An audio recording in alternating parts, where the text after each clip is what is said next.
2007 में जब योगी आदित्यनाथ गोरखपुर से लगातार तीसरी बार एमपी चुने जा चुके थे तो कुछ ऐसा हुआ संसद में। उस समय उत्तर प्रदेश में मुलायम सिंह यादव जी की सरकार थी और योगी आदित्यनाथ को 11 दिन के लिए जेल में रखा जाता है क्योंकि उन्होंने एक प्रोवोकेटिव भाषण दिया। स्पष्ट चेतावनी भी देना चाहेंगे कि अगर एक हिंदू का खून बहेगा कम से कम 10 ऐसे लोगों की हत्या अवश्य करवाएंगे जो लोग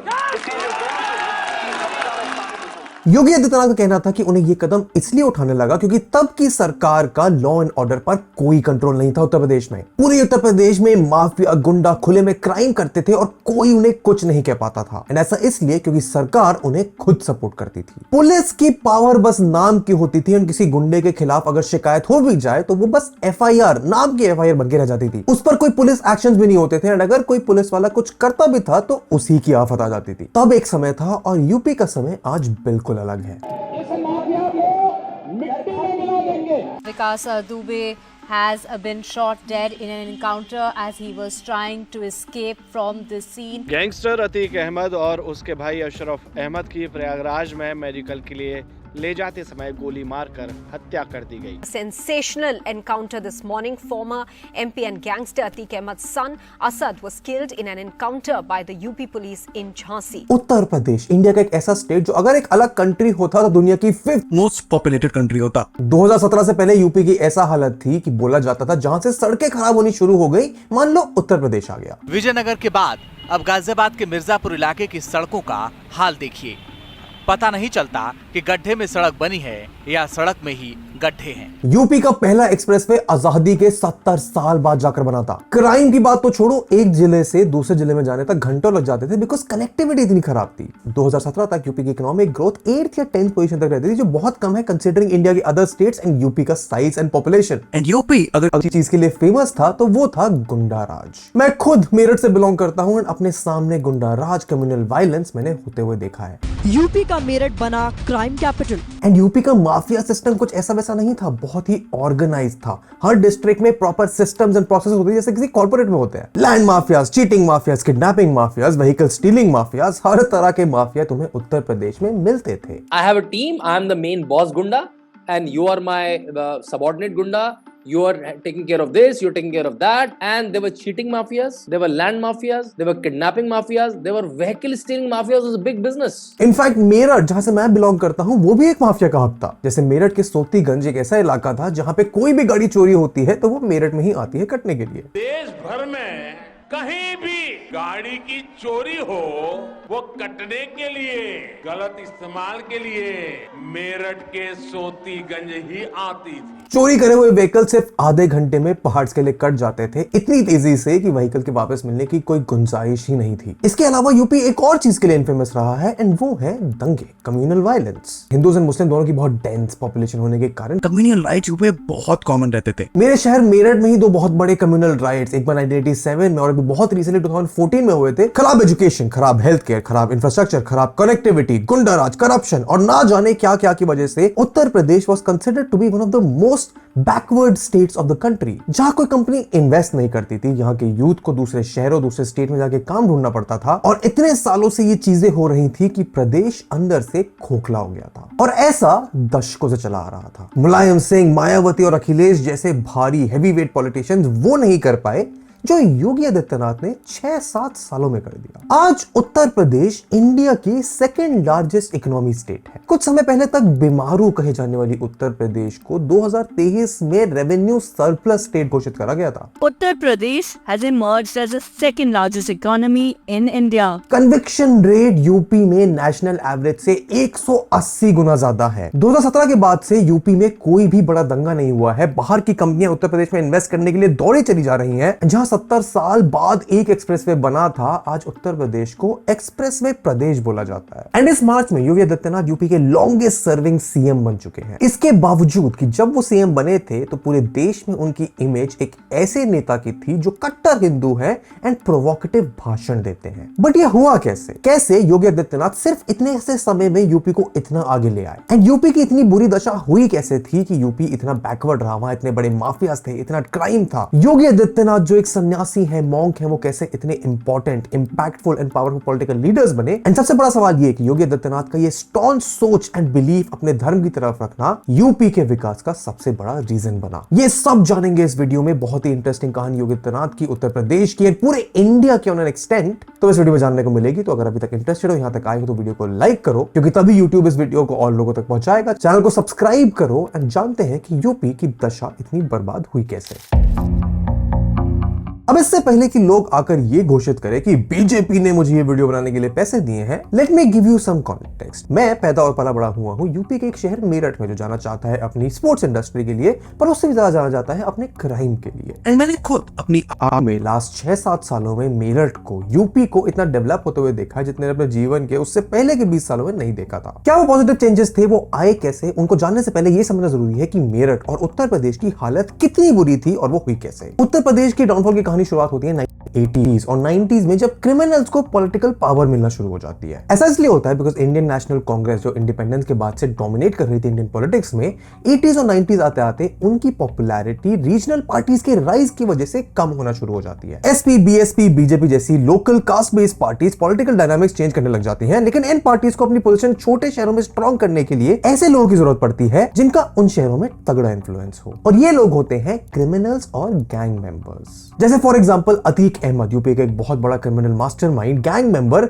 बहुत गरीब परिवार में पला बड़ा था। क्राइम की दुनिया में उसने अपनी शुरुआत कोल चुराने से करी थी, जो धीरे धीरे बदलकर ठेकेदारों को डरा धमकाकर उनसे रेलवे के स्क्रैप के गवर्नमेंट टेंडर लेने के लिए बन गई। 1979 में सिर्फ 17 साल की उम्र में उस पर पहला मर्डर केस दर्ज करा गया था। एंड अतीक अहमद एक गैंग चांद बाबा के साथ जुड़ जाता है और 1990 में अपने सबसे बड़े कॉम्पिटिटर शौकत इलाही के एनकाउंटर के बाद सबसे स्ट्रॉन्ग गुंडा बन जाता है, जो जाना जाता है एक्सटॉर्शन, किडनैपिंग और मर्डर जैसे केसेस के लिए। अतीक अहमद के खिलाफ 160 से ज्यादा केसेस दर्ज थे। 1989 में अतीक अहमद इलाहाबाद से एमएलए बन जाते हैं। 1991 और 1993 में अपनी सीट को रिटेन भी करते हैं एंड 96 में जाकर अतीक अहमद समाजवादी पार्टी के साथ जुड़ जाते हैं। इनफैक्ट 2012 में अतीक अहमद ने अपना इलेक्शन जेल से लड़ा था। अतीक अहमद ने अपनी बेल के लिए हाई कोर्ट को अप्रोच किया था, जहां पे 10 जजेस पीछे हट गए थे अतीक अहमद के खौफ से। एंड अतीक अहमद यूपी में ऐसे अकेले पॉलिटिशियन नहीं थे। माफिया टर्न पॉलिटिशियन जैसे मुख्तार अंसारी, 5 टाइम एमएलए जो फेमस थे, बीजेपी एमएलए कृष्णकांत राय को मरवाने के लिए, विजय मिश्रा मर्डर और किडनैपिंग के लिए, कुंतु सिंह पूर्वांचल रीजन में लैंड ग्रैबिंग और एक्सटॉर्शन के लिए, इनका बोलबाला और इन्फ्लुएंस उस टाइम पर यूपी में बढ़ता रहा और इनको बाहुबली नेता कहा जाने लगा। फैजाबाद, गोरखपुर, बस्त, वाराणसी, माओ, आजमगढ़ और बाकी के पूरे पूर्वांचल रीजन में माफिया एक्टिविटीज का हब बन गया था। Extortion, land grabbing, contract killing, illegal mining जैसे क्राइम्स पर अपना एम्पायर खड़ा करा इन लोगों ने। और पॉलिटिक्स में जुड़ने के बाद जहां बदले में पार्टी को इनके थ्रू जनता का वोट मिलता था, इनको लीगल प्रोटेक्शन मिलती थी अपने गैर कानूनी काम करने के लिए। एंड माफिया और पॉलिटिक्स की सिम्बायोटिक रिलेशनशिप की वजह से सबसे ज्यादा खराब होने वाली चीज थी उत्तर प्रदेश का law and order. Uttar Pradesh में क्राइम रेट 2000 से 2012 तक 96.4 पर 100,000 पॉपुलेशन के स्टेडी राइज पर था, जो बढ़कर 2012 से 17 के बीच में 139.3 हो गया था। ऐसा होना बहुत कॉमन हो गया था कि गुंडे जिनके पास अच्छी सोर्स होती थी, उनको लॉकअप पहुंचने से पहले बेल मिल जाती थी। काफी बार उन पर कार्रवाई भी नहीं करी जाती थी, सिर्फ एफआईआर लिखकर रफा दफा कर दिया जाता था। यूपी स्टेट को 3 लाख पुलिस ऑफिसर्स की फोर्स एलोकेटेड थी, जिसमें से आधी ही यूज हो पाती थी, क्योंकि पहले की सरकारें अपनी कास्ट वाले लोगों को जॉब्स में प्रेफरेंस देती थी। तो यूपी में 3 लाख भर्ती की कैपेसिटी थी, केवल 1.5 लाख पुलिस पे चल रही थी। जैसे मुलायम सिंह यादवों को जगह देते थे, तो मायावती के आने पर वो जॉब्स कैंसिल कर दी जाती थी, और फिर उसके बाद उल्टा होता था। मुलायम विल भर्ती all the Yadavs and someone will go to the court and Mayawati will cancel that भर्ती। Mayawati will put people of same caste और same religion and then Akhilesh will cancel. And इस फेलियर की वजह से Uttar Pradesh was not a safe place. Communal tension और riot, जैसे मुजफ्फरनगर का 2014 riot, UP के one of the worst riot cases में से है। इसी लॉ एंड ऑर्डर की सिचुएशन के चलते यूपी में करप्शन बहुत बढ़ चुका था। जैसे 2012 से 2017 में एसपी के रूल के अंदर सैंड माइनिंग का स्कैंडल हुआ था, जहां यूपी के 7 जिलों में इलीगल माइनिंग हुई, जिसके लिए अखिलेश यादव से सीबीआई तक ने पूछताछ करी थी। National rural health mission scandal, जो एक बहुत बड़ा करप्शन स्कैंडल था, जहां 2 पॉलिटिशियंस और ब्यूरोक्रेट्स इन्वॉल्व थे एनएचआरएम फंड से 100 बिलियन रुपए ज्यादा देने के लिए। इसी के साथ ही एनएचआरसी ने 2000 से 2017 के बीच में 1782 फेक एनकाउंटर का डेटा निकाला था, जिसमें अकेले उत्तर प्रदेश के ऑलमोस्ट 45% केसेस थे। फूड ग्रेन स्कैम हुआ था, जिसमें वो ग्रेन्स जो गरीब लोगों के राशन के लिए निकाले गए थे, वो ओपन मार्केट में बेच दिए गए। ये स्कैम एस्टिमेटेड था करोड़ों रुपए में, इसमें बिजनेसमैन, पॉलिटिशियंस एंड ब्यूरोक्रेट्स सब इन्वॉल्व थे। इन्हीं स्कैम्स, करप्शन, कम्युनल टेंशंस और राइट्स की वजह से उत्तर प्रदेश को डेवलपमेंट से बहुत दूर छोड़ दिया गया था। जहां बाकी बड़े स्टेट्स जैसे महाराष्ट्र, आंध्र प्रदेश में कुछ आईटी हब, सिनेमा इंडस्ट्री हैं, खराब इंफ्रास्ट्रक्चर, ऑर्गेनाइज्ड माफिया, क्राइम, खराब रोड, खराब नेटवर्क के चलते चलते यूपी में इंटरनेशनल समिट्स, बिजनेसमैन और इन्वेस्टमेंट ने कभी इन्वॉल्वमेंट ही नहीं रखा। बिजनेसेस के ना आने की वजह से लेबर प्रोडक्टिविटी घटकर 50% हो गई थी एंड ज्यादातर समय सिर्फ लोकल बिजनेस ही उत्तर प्रदेश में चलते थे, जिसको कोई इंटरनेशनल सपोर्ट, कोई एक्सपोजर नहीं मिला एंड यूपी के लेबरर्स को दूसरे शहरों स्टेट में जाना पड़ता था काम ढूंढने के लिए। कॉमन बिजनेसेस की बात करें जहां बड़ी स्टेट्स अमेज़न, फ्लिपकार्ट की सर्विसेज को एंजॉय कर पाती थी, यूपी में वो सर्विसेज भी कुछ ही डिस्ट्रिक्ट्स तक लिमिटेड थी, क्योंकि ये डर था कि लॉ एंड ऑर्डर और क्राइम के चलते रास्ते में ही सामान ना लूट लिया जाए। एंड 91 में लिबरलाइजेशन एंड ग्लोबलाइजेशन आ गया था देश में, पर उत्तर प्रदेश में बाकी स्टेट्स के मुकाबले वो भी बहुत कम था। बिजनेस के लिए अच्छा इंफ्रास्ट्रक्चर, रोड, पब्लिक ट्रांसपोर्ट जरूरी होता है एंड 2017 तक यूपी में सिर्फ 400 किलोमीटर के एक्सप्रेसवे थे।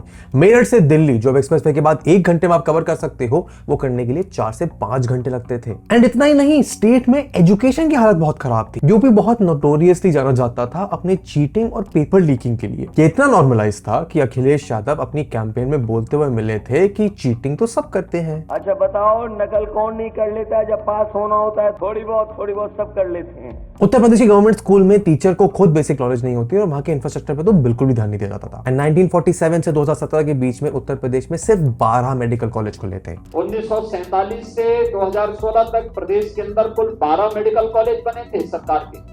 चीटिंग माफिया, मास चीटिंग, पेपर लीकिंग की खबर पुलिस रिक्रूटमेंट जैसे इंपॉर्टेंट टेस्ट के लिए भी आए दिन अखबारों में आती रहती थी। पुलिसकर्मी इन्हें भगाने की कोशिश भी करता है, लेकिन इन लोगों पर इसका असर कहां है?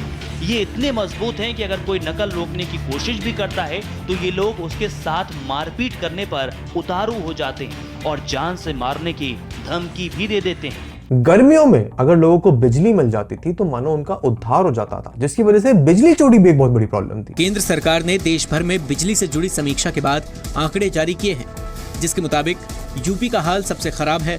लाइन लॉस पर केंद्र सरकार की समीक्षा में देश भर के 150 शहरों में 48 शहर उत्तर प्रदेश के ही हैं। 1947 से 2017 तक यूपी में सिर्फ 2 एयरपोर्ट बने। वेस्टर्न यूपी तो चलो दिल्ली के साथ होने के कारण थोड़ा सा प्रोग्रेस कर गया, लेकिन बाकी के उत्तर प्रदेश को और पिछड़ी स्टेट जैसे बिहार के साथ डेवलपमेंट के मामले में, ग्रोथ के मामले में भुला दिया गया था। इनफैक्ट यूपी एंड बिहार दोनों इंडिया के सबसे बैकवर्ड स्टेट से माने जाते थे। लेकिन फिर 2017 के आने के बाद इंडिया की जनता का उत्तर प्रदेश की जनता के मन में और उनके वोट्स में कुछ ऐसा बदलाव देखने को मिला, जिसके कारण योगी आदित्यनाथ तो सीएम बने ही, पर यूपी की दशा बहुत बदल गई।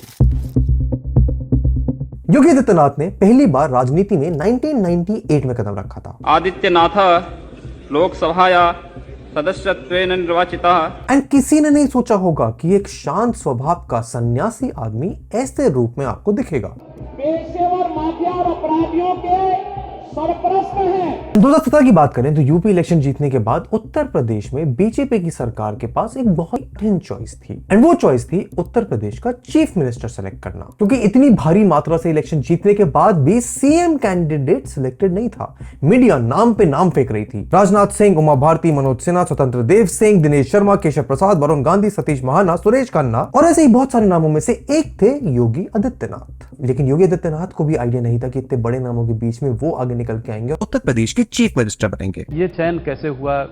कौन आपसे मिला? क्या मुझे भी नहीं मालूम था कि मुझे मुख्यमंत्री बनना है। क्यों योगी आदित्यनाथ को सीएम के लिए चुना गया? क्यों बार बार लगातार उन्हें गोरखपुर से लोकसभा के लिए एमपी चुना गया? और कैसे चीफ मिनिस्टर बनने के बाद देश के सबसे गरीब राज्यों में से एक को योगी आदित्यनाथ तरक्की की राह पर ले आए? इन सारे सवालों को जवाब पाने के लिए हमें योगी आदित्यनाथ को बचपन से समझना होगा। योगी आदित्यनाथ का जन्म 1972 में उत्तराखंड में हुआ। जन्म के समय उनका नाम अजय सिंह बिष्ट रखा गया। वो अपने 3 बहन और 4 भाइयों में से 5वें बच्चे थे। बचपन में अजय को अपनी बहनों से प्यार बहुत था एंड उनको अक्षर का ज्ञान उनकी बहनों ने दिया था। उनमें से एक बहन है उनकी शशि सिंह, जिनकी एक छोटी सी चाय की दुकान है। स्कूल वगैरह जाते थे? पढ़ाई में ध्यान रहता था या पहले से ही थोड़े अलग से थे? नहीं, पढ़ाई में सबसे तेज थे। अच्छा। हाँ। अजय के पापा आनंद सिंह बिष्ट एक फॉरेस्ट रेंजर थे। 38 साल तक आनंद सिंह बिष्ट जी ने बहुत ईमानदारी और शिद्दत से अपना काम किया था। वो उन ऑफिसर्स में नहीं थे जो प्रॉपर्टी ले लेते थे, ब्राइब ले लेते थे, करप्शन करते थे, इसी के कारण उनके बच्चे भी ईमानदार रहे। अजय के टीचर ने बताया कि बचपन से उनकी ऑडिटरी स्किल्स बहुत अच्छी थी और अपने बात करने के तरीके के लिए उन्हें हमेशा सराहना मिली है। 1989 में Ajay PG government college join कर लेते हैं कोटद्वार में अपनी ग्रेजुएशन पूरी करने के लिए। वहां वो अपना पहला इलेक्शन लड़ते हैं कॉलेज के स्टूडेंट बॉडी इलेक्शन सेक्रेटरी बनने के लिए, जहां पे वो हार जाते हैं और अरुण तिवारी नाम का शख्स जीत जाता है, वो शख्स जो आके समाजवादी पार्टी से जुड़ता है। एंड वो पहली और आखिरी बार था कि कोई इलेक्शन अजय सिंह बिष्ट हारे थे। पूरी करने के बाद योगी आदित्यनाथ एमएससी मैथ्स करने के लिए Pandit Lalit Mohan Sharma government PG college Rishikesh में एडमिशन लेते हैं, लेकिन फर्स्ट ईयर के दौरान ही वो गोरखपुर जाना स्टार्ट कर देते हैं और वहां महंत अवैधनाथ से मिलते हैं। एंड कुछ मीटिंग के बाद अजय फुल कन्विंस्ड हो जाते हैं कि वो गोरखपुर मठ से पूरी तरह एक डिसाइपल की तरह जुड़ जाएंगे। 1993 में बिना अपने घर वालों और दोस्तों को बताए अजय सिंह बिष्ट अपनी पढ़ाई छोड़कर गोरखपुर चले जाते हैं। अपनी माँ से पूछा, मैंने कहा ठीक है तुम चले जाओ गोरखपुर। अब उन्होंने समझा कि कोई नौकरी के लिए जा रहे होंगे। कुछ महीने बाद जिन माँ बाप को लगा था कि हमारा बेटा गोरखपुर नौकरी करने गया है, उनको अखबार से पता चलता है कि अजय ने संन्यास ले लिया है। ये जानने के बाद घर वाले अग्री ट्रेन लेकर गोरखपुर पहुंचते हैं और जाकर मठ में अजय को ढूंढते हैं। अजय का वेशभूषा, उनका आउटफिट, उनका भेष पूरा बदल चुका था। वो अपने माँ बाप से भी योगी आदित्यनाथ की तरह मिले। बहुत परेशान होने पर आनंद बिष्ट जी की बात महंत अवैधनाथ से करवाई गई। उन्होंने बताया उनको कि आपके 4 में से एक बेटे ने देश के निर्माण और हिंदुत्व को स्ट्रॉन्ग करने के लिए अपना जीवन समर्पित करने का निर्णय ले लिया है, आप उसको अनुमति दीजिए कि वो करे ऐसा। एंड कुछ संघर्ष के बाद योगी आदित्यनाथ जी के माता पिता उनकी बात मानकर उन्हें नया जीवन जीने की अनुमति दे देते हैं। आज मैं बहुत खुश हूँ, मुझे प्रसन्नता बड़ी भारी है कि वो उस पद पर पहुंच गए। उसके कुछ समय के बाद योगी आदित्यनाथ अपनी माँ से भिक्षा लेने के लिए अपने घर आते हैं, अपना योगी ट्रांजिशन ट्रेडिशन के अकॉर्डिंग पूरा करने के लिए। एंड योगी आदित्यनाथ महंत अवैधनाथ के बहुत सिंसियर एंड इंपॉर्टेंट डिसाइपल बन जाते हैं। हिंदू धर्म, योगा, राजनीति जैसे विषयों के बारे में शिष्य ने अपने गुरु से बहुत सीखा। एंड गोरखपुर मठ से जुड़े रहते योगी आदित्यनाथ ने गोरखपुर के लोगों के लिए, चाहे वो किसी भी धर्म के हो, बहुत काम किया। चाहे वो एजुकेशन में, वेलनेस में, संस्कृत लैंग्वेज के कंजर्वेशन में, मेडिकल हेल्प, गरीबों को खाना देना, हार्मनी ड्राइव्स और सबसे जरूरी जनता दरबार, जहां लोग आकर अपनी परेशानी योगी जी को बताते थे और वो उनका हल निकालने में उनकी मदद करते थे। एंड योगी आदित्यनाथ का पॉलिटिकल करियर 1998 में शुरू हुआ था as a successor to his guru, जहां उन्हें गोरखपुर से एज एन एमपी इलेक्ट किया गया था। एंड उस समय 26 साल की उम्र में वो सबसे यंगेस्ट मेंबर ऑफ पार्लियामेंट भी थे। एंड शुरुआत से ही स्ट्रॉन्ग आइडियोलॉजीज के कारण योगी आदित्यनाथ हमेशा से कंट्रोवर्सीज के बीच रहे। 1999 में एमपी बनने के 1 साल बाद ही पंचरुखिया केस हुआ। महाराजनगर डिस्ट्रिक्ट में जब कम्युनल टेंशन चल रहे थे, जहां किसी लोकल डिस्प्यूट के कारण योगी आदित्यनाथ हिंदुओं के सपोर्ट में वेन्यू पर जाते हैं, वहां समाजवादी पार्टी के नेता तालात अजीज और योगी आदित्यनाथ की कॉन्वॉय की भिड़ंत हो जाती है। फायरिंग और पत्थरबाजी चलती है, जिसमें ताला अजीज को सिक्योरिटी गनर को गोली लगकर मौत हो जाती है। इसका जिम्मेदार योगी आदित्यनाथ को ठहरा जाता है और उनके अगेंस्ट केस रजिस्टर कर दिया जाता है, लेकिन महंत अवैधनाथ के इंटरवेंशन के चक्कर में मामला सुलझ जाता है। इसके अलावा 2002 में फॉर्मेशन ऑफ हिंदू युवा वाहिनी, जिसके communal violence, anti minority stand, political discomfort से योगी जी को जोड़ा जाता है। उन्होंने लव जिहाद के खिलाफ बोला है। 2005 के मास रिकन्वर्जन, जिसको घर वापसी के नाम से जाना जाता है, उसमें पार्टिसिपेट किया है। 2007 में हिंदू लड़के के मारे जाने पर प्रोवोकेटिव स्पीच देना और 11 जिल के लिए जेल जाना। इसके अलावा उनकी कंट्रोवर्शियल स्पीचेस जैसे आदित्यनाथ ने कहा कि जो लोग सूर्य नमस्कार को नहीं मानते उन्हें समुद्र में डूब जाना चाहिए या अंधेरे कमरे में जीवन बिताना चाहिए। अगर वो एक हिंदू बालिका को ले जाएंगे तो कम से कम 100 मुस्लिम बालिकाओं को। कोई ऐसी मीनार होती थी जिसके साथ यहाँ की संस्कृति कोई मेल नहीं खाती है। एंड इतने ज्यादा कंट्रोवर्सीज और इतने कठोर स्टेटमेंट्स की वजह से योगी आदित्यनाथ की पब्लिक इमेज एक हार्ड लाइनर, स्टॉन्च, कट्टर हिंदू की बन गई। अब योगी जी की इन स्टेटमेंट्स को कुछ लोग गलत मानते हैं, कुछ नहीं सही। एंड इस वीडियो में हम ये डिसाइड करने नहीं आए हैं कि वो सही है या गलत, बट ये दिखाने आए हैं कि योगी जी की ऐसी इमेज और पर्सनालिटी बन गई थी, जिससे जब वो यूपी के सीएम बने, उनका path towards making Uttar Pradesh a great state once again was very streamlined. Streamline not in the sense कि उनके पास सब आसान था, बट स्ट्रीमलाइन्ड इस तरीके से कि इन सारे एक्सपीरियंसेस ने उन्हें एक मजबूत ताकत दी। 2017 में जब बीजेपी ने योगी आदित्यनाथ को उत्तर प्रदेश का चीफ मिनिस्टर अनाउंस करा, तो बाहर के देशों ने ऐसा कुछ छापना शुरू कर दिया। मीडिया उन्हें एक हिंदू हार्डलाइनर, हिंदू प्रीस्ट से chief minister, RSS back chief minister और चीफ मिनिस्टर जिसका मिशन राम मंदिर बनवाना है, ऐसे नामों से पुकारा जाने लगा। अब इसका रिजल्ट ये आया कि एक तरफ तो योगी जी की खराब इमेज बन रही थी,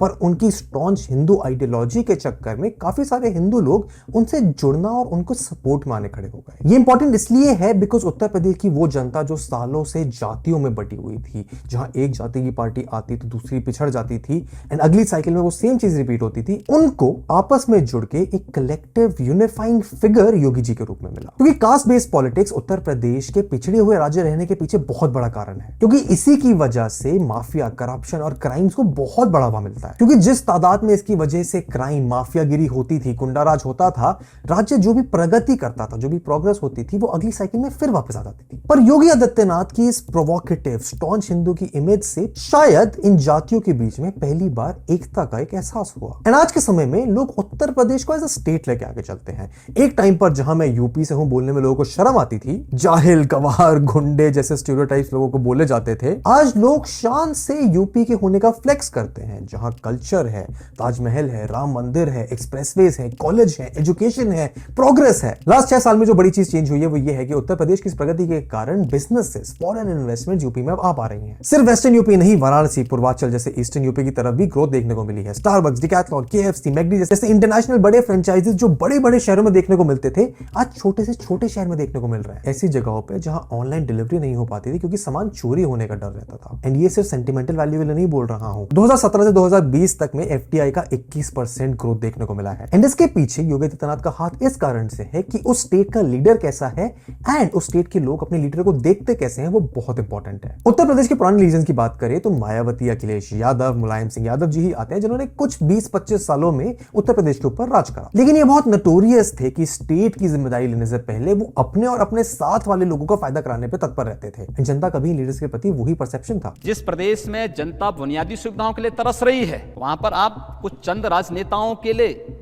मौज मस्ती का एक सेंटर बनाना चाहते हैं। मजाक है प्रदेश की और देश की व्यवस्था के साथ। लेकिन जब योगी आदित्यनाथ को प्रपोजल मिला 2 मर्सिडीज बेंज रिसीव करने के लिए तो उन्होंने मना कर दिया, कहते हुए कि जब पिछले गवर्नमेंट की है तो नई की क्या जरूरत है, जिसकी वजह से 5 करोड़ रुपीस नई गाड़ी की बुलेट प्रूफिंग के लिए बच गए। लेकिन जब अखिलेश यादव और मायावती पे ऑप्शन था तो दोनों ने नई गाड़ियां ली। अखिलेश ने तो इनफैक्ट 2 ली, एक अखिलेश यादव के लिए और एक उनके पिताजी पूर्व मुख्यमंत्री मुलायम सिंह यादव के लिए, जिसको उन्होंने एसपी का रूल खत्म होने के बाद भी वापस नहीं किया। Then Akhilesh came, he said, okay, Mayawati bought a new car, I'll buy 2 new cars. Similarly जब सीएम बनने के बाद योगी आदित्यनाथ को पता चला कि एक 40 साल पुराना लॉ था, Uttar Pradesh minister salaries allowances and miscellaneous act 1981 के तहत, जिसमें यह बोला गया था कि सीएम और मिनिस्टर्स के सारे टैक्सेस स्टेट गवर्नमेंट पे करेगी, यानी कि उनके टैक्सेस का खर्चा तक टैक्स पेयर्स उठाएंगे। लेकिन योगी आदित्यनाथ ने अपने कार्यकाल में इस लॉ को अमेंड करा, ये कहते हुए कि सारे मिनिस्टर्स ऑब्वियसली केपेबल है अपने टैक्सेस खुद भरने के लिए। My 4th class employee, my PN, my office boys pays tax, my chief secretary pays tax.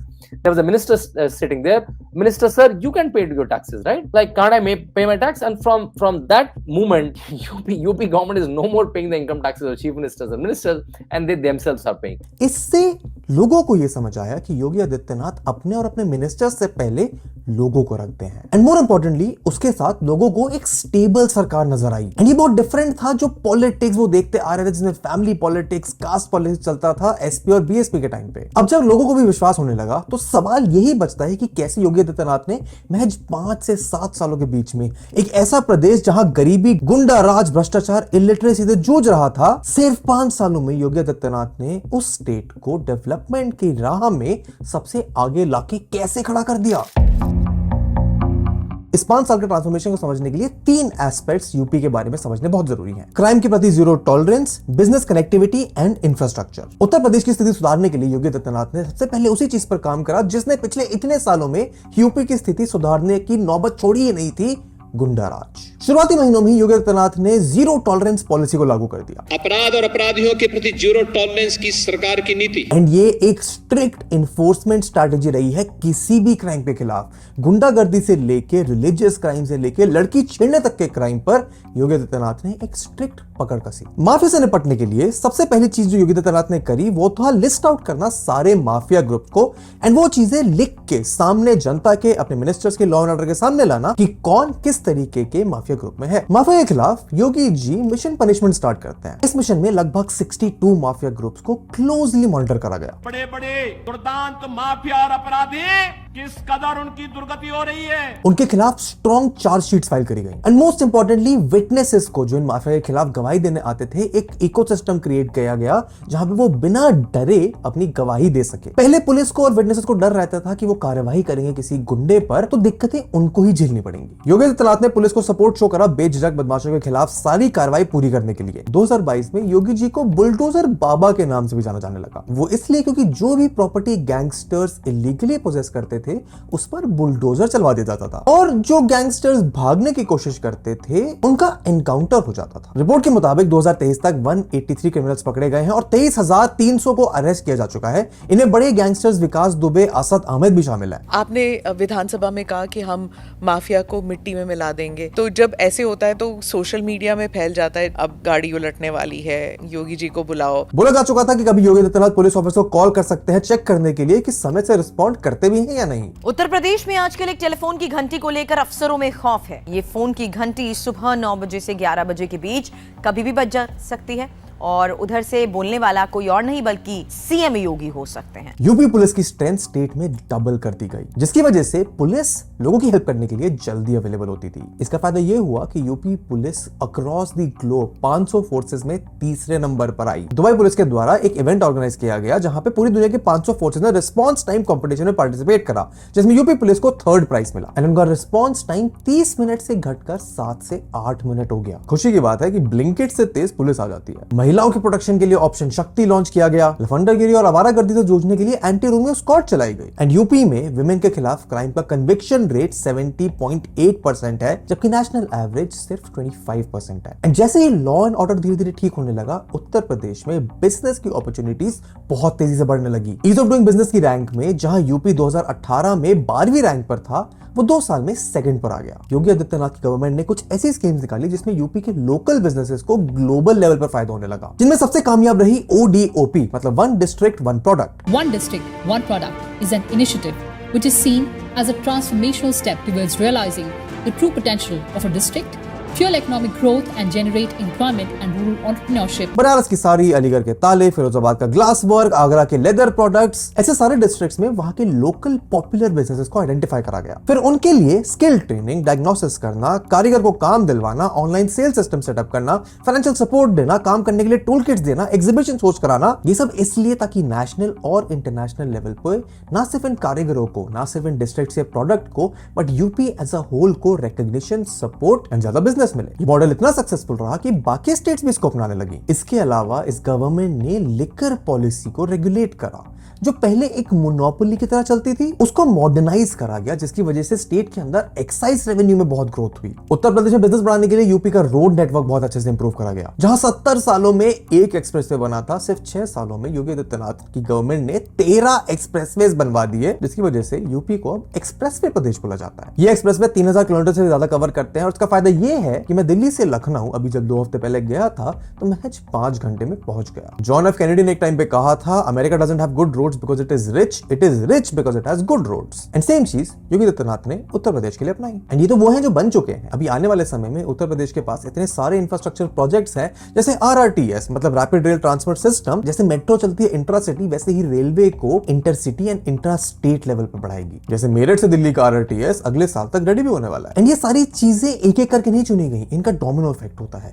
Law and order अच्छा होने की वजह से बिजनेस अपॉर्चुनिटीज बढ़ी जिसकी वजह से इंफ्रास्ट्रक्चर बढ़ा। जैसे रिलीजियस इकोनॉमी इंडिया में बहुत बड़ी है। इंडिया की टेंपल इकोनॉमी टूरिज्म की वजह से 3 लाख करोड़ की है। 2.32% देश की जीडीपी में कंट्रीब्यूट करती है। रिलीजियस प्लेस और फेस्टिवल्स जैसे तिरुपति टेंपल, गणेश विसर्जन, कांवड़ यात्रा रिलीजियस इकोनॉमी में बढ़ावा देते हैं। हम अयोध्या का विकास करेंगे, ब्रज तीर्थ का विकास करेंगे, मथुरा वृंदावन का विकास करेंगे, काशी का विकास करेंगे, सुख तीर्थ का विकास करेंगे। एंड उत्तर प्रदेश की ना बहुत ही इंपॉर्टेंट सांस्कृतिक धरोहर है जिसकी वजह से यूपी को अपनी रिलीजियस और कल्चरल हिस्ट्री की वजह से एक बहुत ही बड़ा रिलीजियस टूरिज्म हब की तरह प्रोपोजिशन करा जा रहा है ताकि यहाँ की टेंपल इकोनॉमी बढ़ाई जा सके, जिसके लिए 2020 में department of religious affairs Yogi Adityanath द्वारा एस्टैब्लिश करी गई थी जिनका गोल है अयोध्या, वाराणसी, मथुरा, गोरखपुर जैसी अलग अलग रिलीजियस साइट को डेवलप करना। इसी टूरिस्ट इकोनॉमी को, रिलीजियस इकोनॉमी को, ट्रैवल इकोनॉमी को बढ़ाने के लिए यूपी में अलग अलग जगहों पे बहुत अच्छे लेवल के एयरपोर्ट्स बनाए जा रहे हैं। उत्तर प्रदेश में जहां केवल 2 हवाई अड्डे चालू थे